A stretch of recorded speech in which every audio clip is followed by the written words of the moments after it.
Jesus. Je rends grâce à l'Éternel qui me permet de revenir après une longue période d'absence. Et surtout qui m'envoie avec un profond message d'amour pour son peuple. Un message de guérison. Oui, car le Seigneur m'envoie aujourd'hui avec ce qu'on appelle une instruction prophétique. C'est quoi une instruction prophétique? Est-ce une prophétie? Non, du tout.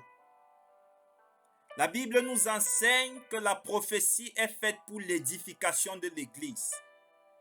Le mot édification est utilisé parce que la prophétie vient révéler quelque chose qu'on ne connaissait pas. La prophétie vient parler du futur et nous préparer aux choses à venir. Mais l'instruction prophétique vient apporter une solution claire à un problème existant à l'instant même.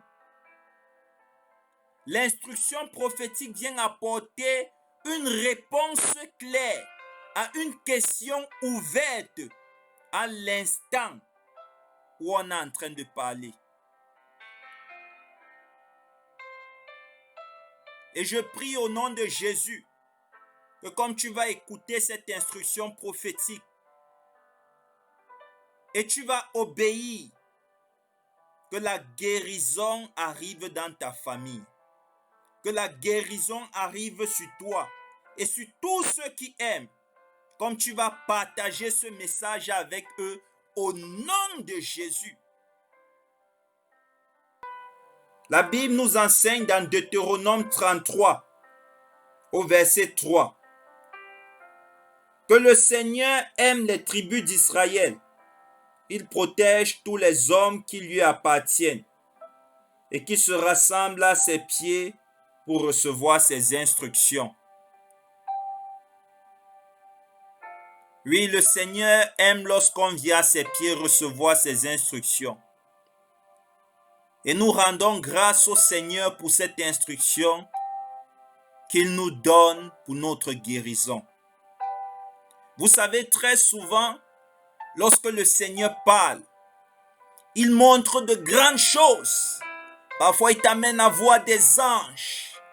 Il t'amène à voir l'ennemi en train de préparer ses plans de destruction. Il te permet de voir des choses parfois effrayantes ou alors des êtres célestes. C'est impressionnant. Il te révèle des choses qui vont arriver. Lorsque ça arrive, tu es impressionné. Mais aujourd'hui, ce que le Seigneur m'envoie avec, c'est quelque chose de très simple. Quelque chose de basique que tu connais déjà, mais que tu appliques très peu. Ou alors tu n'appliques presque pas. Et le Seigneur me montrait comment est-ce que ça causait des dégâts parmi son peuple. Mais tout pour te parler de cette instruction prophétique, nous allons lire Jérémie 17 au verset 10. Il est écrit, « Moi, l'Éternel, j'éprouve les cœurs, je sonde les reins, pour rendre à chacun selon ses œuvres, selon le fruit de ses œuvres. »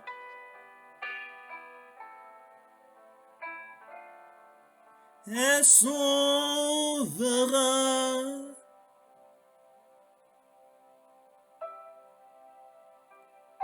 Pourquoi est-ce que le Seigneur parle de sonder les cœurs, d'éprouver les cœurs et de sonder les reins?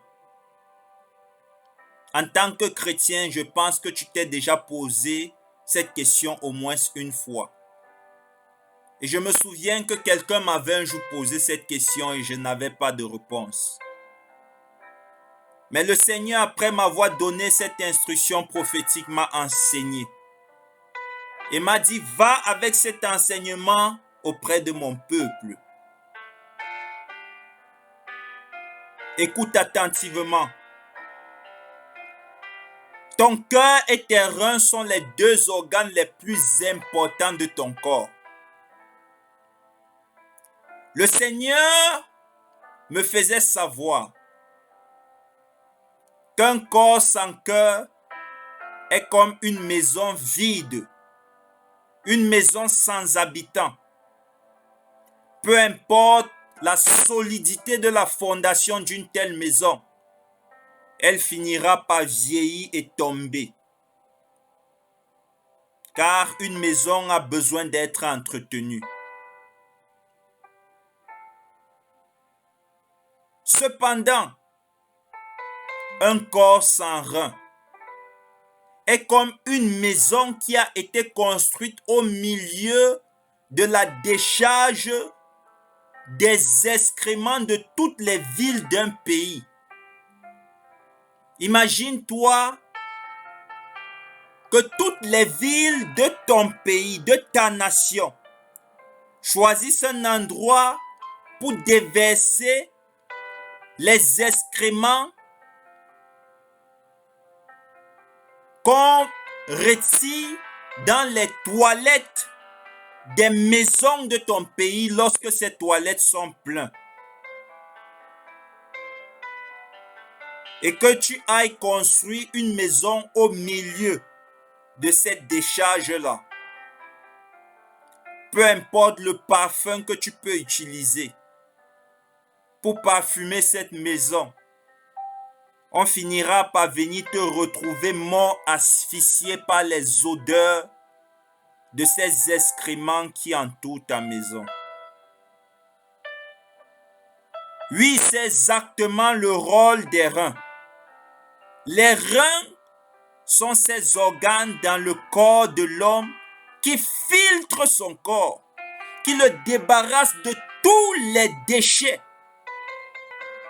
Ce sont les organes qui filtrent le sang que le cœur pompe dans tout le reste du corps. C'est-à-dire qu'avant que le sang n'arrive dans ton cœur et que ton cœur pompe par les battements que tu peux ressentir en posant ta main sur ta poitrine, c'est d'abord passer par les reins pour être filtré. Et si tes reins cessaient de fonctionner et que ton sang ne t'est pas filtré, ce sang irait polluer ton cœur. Ce sang irait asphyxier ton cœur. Et ton cœur s'arrêterait de battre. C'est pourquoi le Seigneur Jésus dit, garde ton cœur plus que toute autre chose. Il ne s'agit pas seulement d'un acte spirituel et moral, mais il s'agit également d'un acte physique qui doit s'accomplir pour que tu continues à vivre et surtout pour que tu vives longtemps.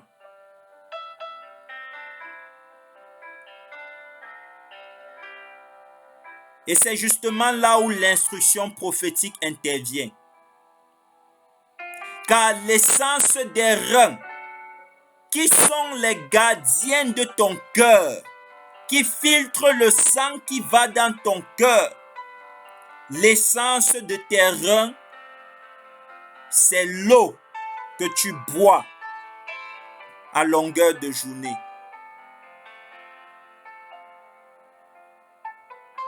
Et c'est pourquoi le Seigneur m'envoie aujourd'hui te dire d'apprendre à boire assez d'eau. De boire suffisamment d'eau par jour. Le Seigneur me révélait qu'il n'existe aucune autre thérapie dans la vie d'un homme qui puisse le garder en santé et le libérer des maladies comme le fait de boire suffisamment d'eau par jour. Il me montrait comment est-ce que des jeunes personnes fortes et vigoureuses, à un certain âge, se faisaient opérer à cause des problèmes de reins, parce qu'ils n'ont pas pris le temps d'entretenir leurs reins. Les reins ont travaillé sans être accompagnés et ont fini par être détruits.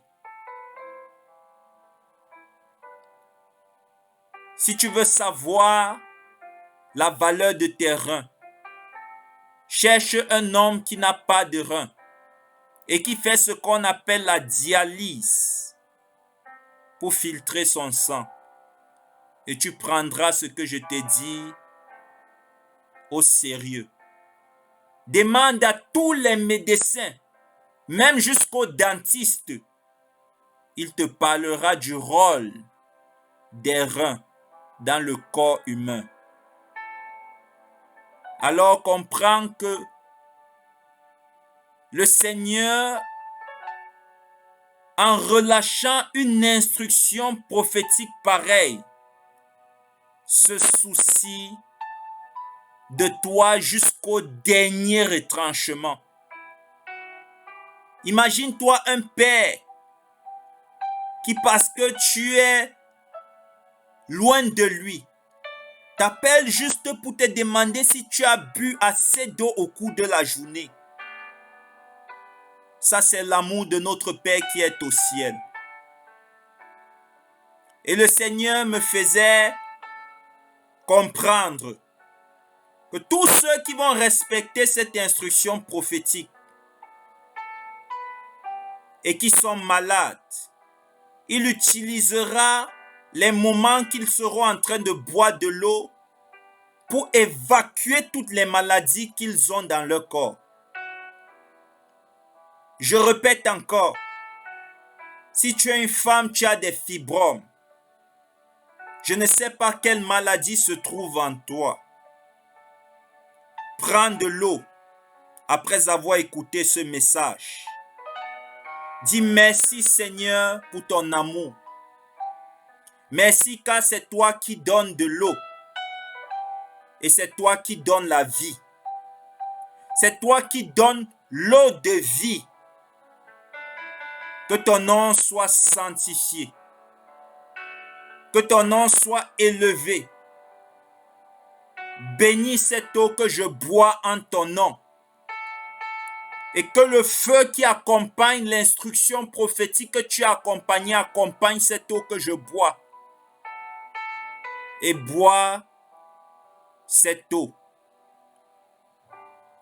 Et appelle, écris pour donner ton témoignage.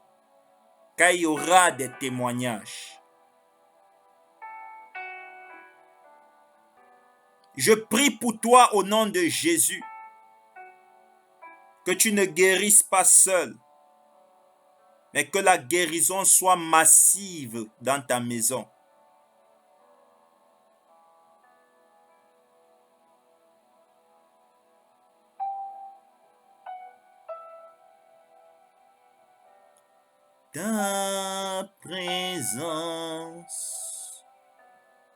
Ta présence dans ma vie.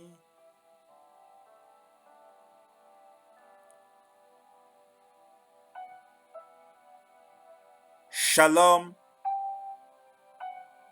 shalom, que Dieu vous bénisse.